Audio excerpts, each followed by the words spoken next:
Hi everyone, आप सभी का स्वागत है हमारे इस यूट्यूब चैनल में। आज की इस वीडियो में हम क्लास 10th का साइंस विषय मतलब कि विज्ञान विषय का टॉप 40 यानी कि 40 ऑब्जेक्टिव क्वेश्चन देखने वाले हैं। और ये जो 40 ऑब्जेक्टिव क्वेश्चन रहेगा, 40 का 40 क्वेश्चन VVI रहेगा, मतलब कि वेरी वेरी इंपॉर्टेंट रहेगा। ये सारे इंपॉर्टेंट क्वेश्चन बोर्ड एग्जाम 2024 में आप लोगों को बहुत ज़्यादा मदद करेगा। जैसा कि आप लोग को पता होगा, ऑब्जेक्टिव और सब्जेक्टिव दोनों का एग्जाम होना है 2024 में। तो ये जो बोर्ड एग्जाम 2024 है उसमें ज़्यादा से ज़्यादा नंबर लाने के लिए आप लोगों को ऑब्जेक्टिव क्वेश्चन कवर करना होगा। और ऑब्जेक्टिव क्वेश्चन कवर करने के लिए हमारे द्वारा दिया गया वीडियो, जिसमें कि हम ऑब्जेक्टिव क्वेश्चन को बताएंगे, उसमें से आप सभी वीडियो को देख लेते हैं तो एक भी क्वेश्चन जो ऑब्जेक्टिव फॉर्म में होगा वो आपका छूटने वाला नहीं है। साथ ही साथ सब्जेक्टिव क्वेश्चन का सब्जेक्टिव क्वेश्चन का भी इंपॉर्टेंट क्वेश्चन हम आप लोगों को करवाएंगे। चलिए फिलहाल हम इस यूट्यूब चैनल में इस वीडियो में 40 इंपॉर्टेंट क्वेश्चन को देख लेते हैं, ठीक है। और ये जो इंपॉर्टेंट क्वेश्चन है ये मॉडल क्वेश्चन से लिया गया है, ठीक है। मॉडल क्वेश्चन 2021-22 से। चलिए पहला नंबर क्या पूछ रहा है, और जितना भी सवाल हम देखेंगे यहाँ पर सबको समझाते हुए चलेंगे, ठीक है।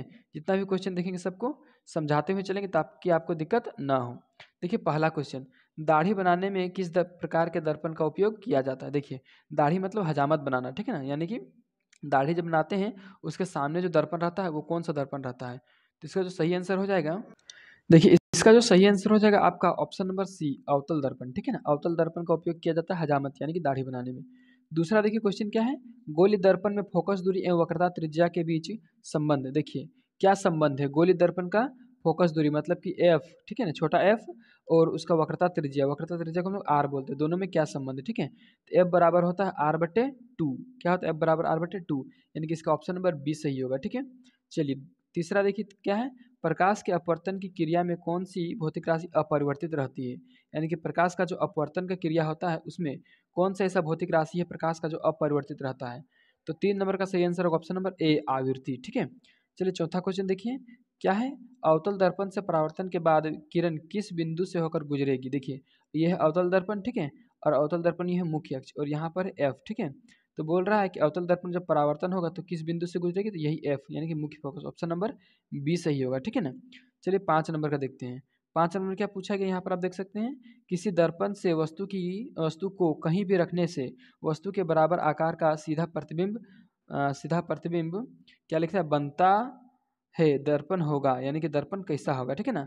अगर सीधा प्रतिबिंब बनता है कहीं पर भी रखने पर तो कैसा दर्पण होगा। तो 5 नंबर का सही आंसर हो जाएगा ऑप्शन नंबर सी, ठीक है, समतल दर्पण होगा। देखिए यहाँ पर बोल रहा है कि वस्तु के बराबर भी होगा और सीधा भी होगा, ठीक है, तो समतल दर्पण होगा। चलिए 6 नंबर क्या है, प्रकाश के अपवर्तन के कितने नियम हैं। तो 6 नंबर का सही आंसर हो जाएगा ऑप्शन नंबर बी, 2 नियम है।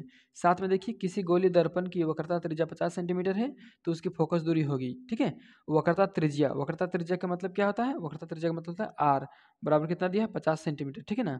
और क्या पूछा, उसकी फोकस दूरी मतलब एफ बराबर होता है आर बट्टा टू। तो आर बट्टा टू मतलब कि 50/2, 50/2 मतलब 2 × 2 और 2 × 25 है ना, 25 सेंटीमीटर इसका सही आंसर होगा, यानी कि ऑप्शन नंबर 7 का ऑप्शन नंबर सी सही होगा, ठीक है ना, 25 सेंटीमीटर। चलिए अब चलेंगे हम 7 के बाद 8वां नंबर में, ठीक है। देखिए यहाँ पर 8वां नंबर में क्या है, एक सेकेंड रुक जाइए, हाँ ये देखिए आ गया 8वां नंबर।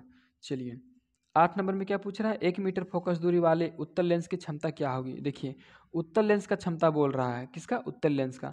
तो आपको दिमाग लगा लेना है, उत्तल लेंस का जो क्षमता होता है हमेशा प्लस में होता है, यानी कि धनात्मक होता है। तो ये माइनस वाला तो होगा नहीं, ठीक है ना, ये माइनस वाला नहीं होगा, ठीक है। ये प्लस वाला में से तीनों कोई एक होगा।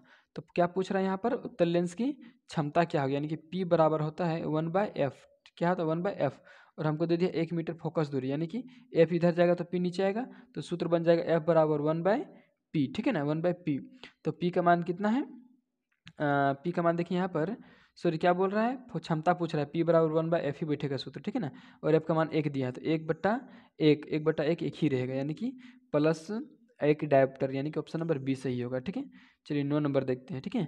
9 नंबर में क्या है, किसी उत्तल लेंस की फोकस दूरी हमेशा होती है। देखिए उत्तल लेंस से और हमेशा उसका फोकस दूरी क्या होता है, तो 9 नंबर का सही आंसर ऑप्शन नंबर ए, ठीक है ना, प्लस होता है, यानी कि धनात्मक होता है, पॉजिटिव होता है, ठीक है। चलिए 10 नंबर देखिए क्या पूछ रहा है, 10 नंबर, प्रकाश का वेग न्यूनतम होता है, प्रकाश का वेग न्यूनतम किस में होता है, तो 10 नंबर का सही आंसर होगा ऑप्शन नंबर बी, जल में। 11, तो चलिए अब 11 नंबर में क्या बोला, 4D क्षमता वाले अवतल लेंस की फोकस दूरी होगी। देखिए यहाँ पर क्षमता यानी कि P बराबर कितना दे दिए हैं 4D यानी कि 4 डायोप्टर, और बोल रहा है कि फोकस दूरी कितना होगा यानी कि F पूछ रहा है। ठीक है, तो सूत्र इसका बैठाएंगे हम, F बराबर होता है 1/P। ठीक है ना, 1/P होगा, तो F बराबर होगा, F बराबर 1/P का मान कितना दिया 4। तो एक को जब हम लोग भागा देंगे 4 से तो इसका जो हल आएगा वो आएगा आपका 0.25। ठीक है ना, ये जो आया है 0.25 ये मीटर में है, किस में, ये मीटर में। ठीक है, इसको सेंटीमीटर में चेंज करने के लिए 100 से गुना कर देंगे। जब 100 से गुना कर यहाँ से पॉइंट हटाएंगे, 2 जीरो नीचे बैठेगी, ये 2 जीरो के साथ 2 जीरो कट जाएगा और ये बचेगा 25 सेंटीमीटर, है ना। तो इसका ऑप्शन नंबर कितना, ऑप्शन नंबर यहाँ पर जो बी है वो सही हो जाएगा। ठीक है, चलिए 12 नंबर, किसी उत्तल लेंस का फोकसांतर 50 सेंटीमीटर है तो उसकी क्षमता क्या होगी। ठीक है, यहाँ पर 12 नंबर का जो सवाल है उसमें फोकसांतर दिया यानी कि फोकस दूरी दिया है 50 सेंटीमीटर और उसकी क्षमता दिया है कितना होगा वो पूछ रहा है। तो 12 नंबर का सही आंसर हो जाएगा आप ऑप्शन नंबर डी, आप लोग इसका निकाल लीजिएगा। चलिए 13, प्रकाश का वेग सर्वाधिक होगा, प्रकाश किस में सबसे तेज चलेगा, तो इसका सही आंसर हो जाएगा 13 का ऑप्शन नंबर डी, निर्वात में। 14 में देखिए, दिए गए प्रक्रम में कौन ऊष्माक्षेपी है। ठीक है ना, ऊष्माक्षेपी को चुनना है। ठीक है, तो 14 का नंबर का जो सही आंसर हो जाएगा आपका ये हो जाएगा ऑप्शन नंबर डी। ठीक है, संवहन। अब चलिए 15, चिप्स के पैकेट विकृत गंधिता से बचाने के लिए कौन सी गैस डाली जाती है। ठीक है, तो इसका सही आंसर हो जाएगा आपका ऑप्शन नंबर बी, नाइट्रोजन। 16, जंग लगना किस प्रकार की अभिक्रिया है, तो इसका सही आंसर होगा ऑप्शन नंबर ए, संयोजन अभिक्रिया। ठीक है, चलिए 27 नंबर आप 17 नंबर देखते हैं क्या है, दिए गए अभिक्रिया में किस पदार्थ का उपचयन हो रहा है। देखिए उपचयन का मतलब होता है ऑक्सीजन का जुड़ना। ठीक है ना, तो ऑक्सीजन किसके साथ जुड़ रहा है, तो कार्बन के साथ, तो ऑप्शन नंबर बी सही हो जाएगा। ठीक है ना, कार्बन के साथ जुड़ रहा है।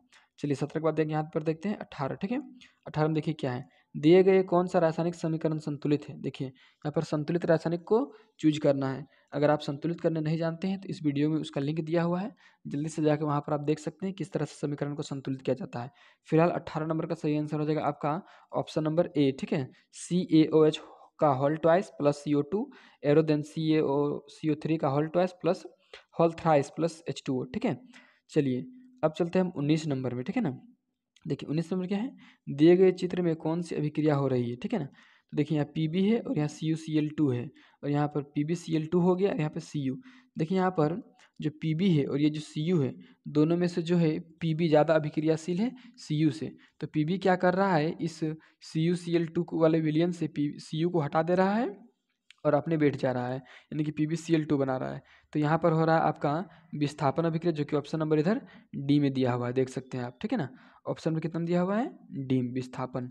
चलिए अब चलते हैं नेक्स्ट क्वेश्चन 20 नंबर। ठीक है ना, थोड़ा सा इसको बड़ा कर लेते हैं। हाँ देखिए बड़ा 20 नंबर क्या दिया हुआ है यहाँ पे, कि दिए गए पदार्थ में कौन गंधि सूचक की तरह व्यवहार करता है।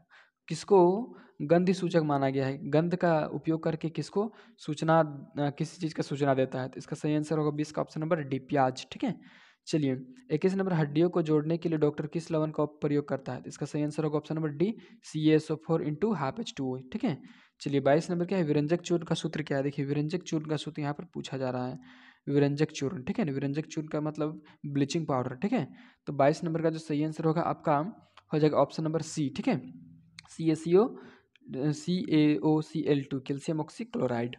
चलिए अब 23 में क्या पूछा, चित्र में कौन अभिक्रिया हो रहा है। ठीक है ना, तो चित्र में देखिए यहाँ पर विद्युत धारा प्रवाहित किया जा रहा है जल में। ठीक है ना, जब जल में विद्युत धारा प्रवाहित किया जा रहा है तो यहाँ पर जल में उपस्थित ऑक्सीजन और हाइड्रोजन दोनों अलग अलग हो जा रहा है। ठीक है, तो अलग अलग हो जा रहा है यानी कि टूट रहा है, तो यहाँ पर वियोजन अभिक्रिया हो रहा है। चलिए 24 नंबर, टमाटर में कौन सा अम्ल पाया जाता है। ठीक है, तो 24 नंबर का जो सही आंसर हो जाएगा आपका ऑप्शन नंबर डी। ठीक है, ऑक्जेलिक अम्ल। चलिए अब 24 के बाद इधर 25। ठीक है, देखिए 25 नंबर में क्या है, तनुकरण प्रक्रिया में होती है, तनुकरण प्रक्रिया में क्या होता है। ठीक है, तो 25 का सही आंसर हो जाएगा आपका ऑप्शन नंबर सी। ठीक है ना, ऑप्शन नंबर सी, H+ और OH आयन की सांद्रता में कमी। ठीक है, चलिए 26 नंबर देखिए यहाँ पर क्या पूछा है, 26 नंबर, 26, निम्नलिखित में कौन प्रकाशीय वियोजन का उदाहरण है, यानी कि इनमें से किस में प्रकाश के द्वारा वियोजन हो रहा है। ठीक है, तो 26 नंबर का जो सही आंसर हो जाएगा आपका ऑप्शन नंबर ए। ठीक है ना, AgBr को जब हम लोग प्रकाश देंगे तो ये Ag और Br अलग अलग हो जाएगा। ठीक है, चलिए 27 में देखिए यहाँ पर क्या है, अमीबा अपना भोजन किस अंग से ग्रहण करता है। इसका सही आंसर होगा ऑप्शन नंबर सी, कुटपाद। ठीक है, चलिए 27 हो गया। अब चलिए हम देखते हैं 28 नंबर में। देखिए 28 नंबर क्या पूछा है, पाचन प्रक्रिया में वसा का इमल्सीकरण कौन करता है। जब पाचन होता है तो हम लोग के शरीर में जो वसा रहता है उसको इमल्सीकरण कौन करता है। ठीक है, तो 28 नंबर का सही आंसर हो जाएगा आपका ऑप्शन नंबर डी। ठीक है, पित्त करता है, वसा का मिलसीकरण कौन करता है? पित्त। चलिए 29 नंबर देखिए क्या है, निम्नलिखित में किस जीव में स्वपोषी पोषण होता है? यहाँ पर बहुत सारे जीव है, अमरबेल, कवक, अमीबा, आम, किसमें स्वपोषी पोषण होता है? तो 29 नंबर का जो सही आंसर है आपका हो जाएगा स्वपोषी पोषण का बात करें तो इसमें अमरबेल सही होगा, ठीक है। चलिए 30 नंबर में क्या है, मानव हृदय में कितने कोष्ठक होते हैं? इसमें 4, ऑप्शन नंबर डी सही होगा। 31 देखिए, श्वसन वर्णक किसे कहते हैं? ठीक है, श्वसन का वर्णक किसे कहते हैं वो हम लोग से पूछा जा रहा है। तो यहाँ पर ऑप्शन के अकॉर्डिंग आंसर करना है, तो 31 नंबर का सही आंसर हो जाएगा यहाँ पर ऑप्शन नंबर ए, क्लोरोफिल को, ठीक है। 32 में क्या है, उत्सर्जन तंत्र की क्रियात्मक इकाई क्या है? ठीक है, उत्सर्जन तंत्र में जो क्रिया करता है उसको क्या कहते हैं?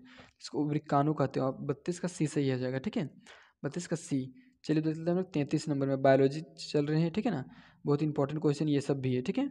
देखिए 33 में क्या है, वृक्क की क्रियाशीलता कम होने पर रक्त को शरीर से बाहर निकाल कर छानने की प्रक्रिया क्या कहलाती है? यानी कि जब हम लोग का वृक्क यानी कि किडनी यानी कि गुर्दा जब कमज़ोर हो जाता है तो हम लोग सारा खून को बाहर निकालते हैं, फिर उसका छानन करते हैं, उस क्रिया को हम लोग क्या कहते हैं?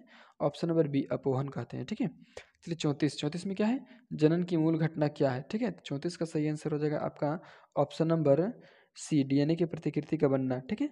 35 दिया है, कह रहा है दिया गया चित्र किस प्रकार का जनन को दर्शाता है? ठीक है ना, यहाँ पर तो चित्र दिया हुआ है, उसमें किस प्रकार का जनन हो रहा है? इसका सही आंसर होगा ऑप्शन नंबर सी, विखंडन, ठीक है ना, सॉरी विखंडन नहीं, बहुखंडन होगा, क्या होगा? बहुखंडन। 35 का ए होगा, ठीक है। चलिए 36 कह रहा है, 36 में क्या बोल रहा है, नर युग्मक, ठीक है, नर युग्मक तथा मादा युग्मक के संलयन को क्या कहते हैं? नर युग्मक और मादा युग्मक के संलयन को हम लोग निषेचन कहते हैं, ऑप्शन नंबर ए। चलिए 37 क्या है, लड़कों में यौनारंभ के लक्षण का नियंत्रण कौन हार्मोन करता है? यानी कि पुरुष में, लड़का में जो यौनारंभ है, ठीक है ना, यौनावस्था है, उसमें जो हार्मोन रहता है उसका नियंत्रण कौन करता है? तो 37 का सही आंसर हो जाएगा आपका ऑप्शन नंबर ए, टेस्टोस्टेरोन, ठीक है ना। चलिए 37 के बाद 38 चलते हैं, क्या पूछा जा रहा है 38 में, सौर स्थिरांक का मान कितना है? ठीक है ना, तो सौर स्थिरांक 38 का सही आंसर हो जाएगा ऑप्शन नंबर ए, 1.4 किलोवाट पर मीटर स्क्वायर, ठीक है। चलिए 39 में क्या है, जैव गैस का मुख्य घटक क्या है? इसका सही आंसर हो जाएगा ऑप्शन नंबर डी, मीथेन। ये VVI क्वेश्चन है, बहुत ज़्यादा इंपॉर्टेंट है, ठीक है ना। चलिए 40 में क्या है, 40 में है, महासागरीय तापीय ऊर्जा प्राप्त करने के लिए महासागर के पृष्ठ के जल और ताप के 2 मीटर की गहराई के जल के ताप में कितना अंतर होना चाहिए? ठीक है, तो ये 40 नंबर का जो सही आंसर है उसका ऑप्शन हो जाएगा option number A, 20 degree Celsius का, ठीक है। इस प्रकार से हम यहाँ पर आपको 40 MCQ क्वेश्चन बताएं, यानी कि ऑब्जेक्टिव क्वेश्चन बताएं, जो कि वेरी वेरी इंपॉर्टेंट है आपके बोर्ड एग्जाम 2024 के लिए। इसको भी वीडियो अच्छा लगा है, जल्दी से वीडियो को लाइक और दोस्तों के साथ इस वीडियो को शेयर जरूर कीजिए, ताकि उन लोगों को भी ऐसा ऑब्जेक्टिव क्वेश्चन का सीरीज मिल सके। चलिए इस वीडियो को हम यहीं पे ख़त्म करते हैं।